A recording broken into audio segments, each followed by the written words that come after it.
Billionaires say money doesn't matter that much. Models say looks don't matter that much. Bodybuilders say steroids don't matter that much. Why? First of all, one could assume that to them now it does not matter that much. It seems to me that at least I often simplify a certain optimization.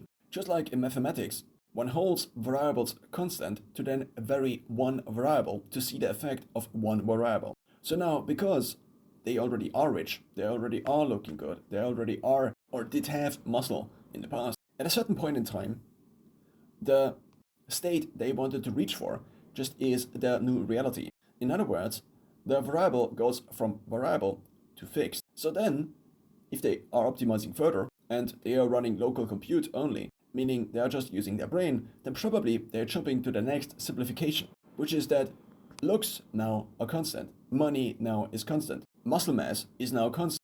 So what else does now matter? What else brings marginal benefit? If one, like Conor Murphy, has already been looking good for years, then one might be more incentivized to now look at everything else. And so in a recent interview, Conor Murphy stated that he thinks charisma is the most important thing. You can have the looks, but if you don't have charisma, well, yeah.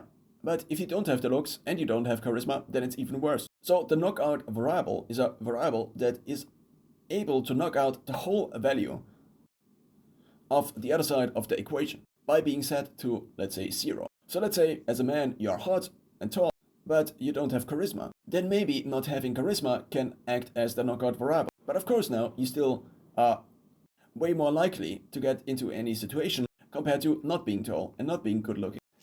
The second aspect I want to take a look at is the signal they are probably subconsciously.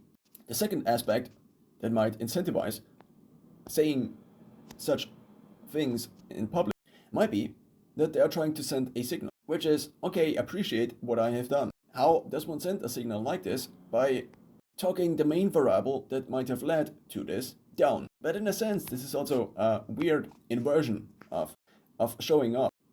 It's like a 14-year-old tries to enter a club, and then he, of course, is rejected. And then his big brother, being age 21, says age doesn't matter. Age doesn't matter to him because he has it. He has sufficient age to enter the club, at least in Europe, for example. So, telling others that something one has is not important is a flex. Conor Murphy telling others it's all about charisma and self-development is a flex. He already has all of these other things that are required to now even be thinking about optimizing these other traits. And the model that figures out it's all about self-development and personality, of course, only can now be optimizing these because, well, they already make